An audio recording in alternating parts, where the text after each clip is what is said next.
What's up, y'all? This is SAZ-ONE back again on this channel, my channel, SAZ-ONE Fontaine. Um, wow, we got another doozy for you here today. Brittney Griner. Wow. You know, first let's get into the article, you know, by ESPN, and then we can address it. The elephant in the room, the obvious question that I think is on half the people's minds. But let's go ahead and check it out. Should be with their teammates this week, preparing for the start of the new season. Instead, the 7-time All-Star center for the Phoenix Mercury has been in Russian custody for 75 days. She for a little twin, for a little bit of that thing. They got her 75 days. Wow. I mean, Russia's not playing. Russia right now got America in a headlock. It's toughest on her family and people that have to hear Skylar these Diggins. things. And, I just love her. I love her. And so I think about her every day, and I can't wait till she gets back here with us. Now, the U.S. government considers Griner, quote, wrongfully detained, a change in designation that means officials will no longer wait for her case to. After 70 something days, now they're considering her wrongfully detained. I don't know. It seems like a little bit late on America's government's behalf. I could be wrong though. Wind its way through Russian courts and will seek to negotiate her return. Danielle Gilbert, a professor at the U.S. Air Force Academy, has done extensive research on Americans in custody abroad.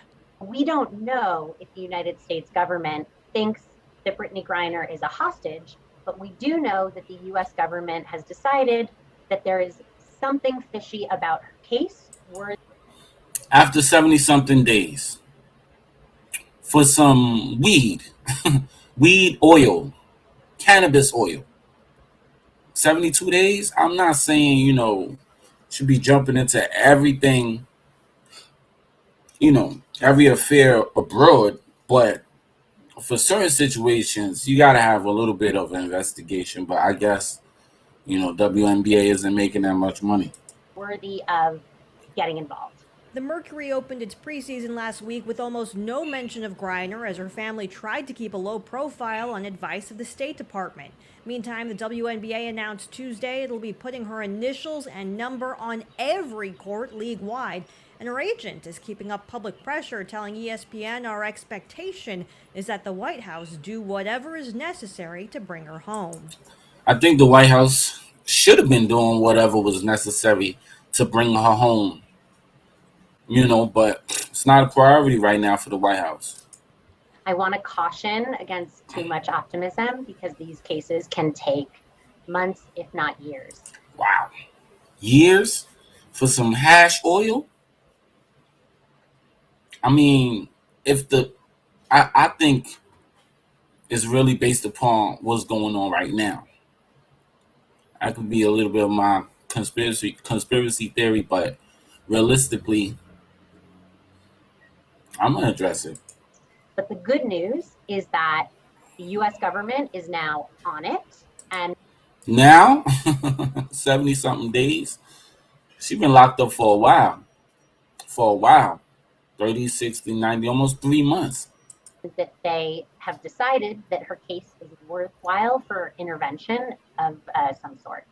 Griner's team may have reason to hope after former U.S. Marine Trevor Reed, who had been in Russia for 3 years, was released last week. Sources tell ESPN the negotiator who helped secure his release, former New Mexico Governor Bill Richardson, has now agreed to take on Griner's case. 3 years. 3 years. Wow. That was serious. Now, you think about it. Everybody wants to, at least I'm not going to speak for everybody else. I'm just speak for myself and address the elephant in the room and just say it. Would this be the case if Donald Trump was in office?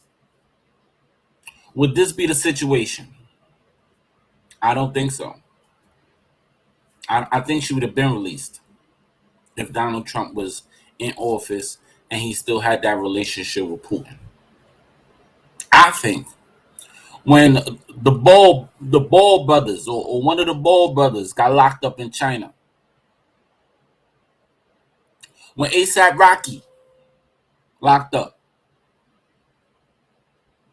they was home, I guess, within days to weeks. She been in jail for 70 something days, 72. Come on. Come on now. Come on now. And the address and the US is just getting on it now. Imagine she go over a year. What kind of power does that show? Do we have any power? Reasonable power? Like, are we respected on any level? It wouldn't be. I know for a fact it wouldn't be the situation if Trump was still a president. I can't say I know for a fact, but I think, in my personal opinion, that she would have been home a long time ago. And I bet you she voted for Biden. That's the crazy part about it. Let me know what y'all think in the comments. Don't forget to like, subscribe, share, and definitely let me know what y'all think in the comments. All right? I'll get with y'all in a few. Later.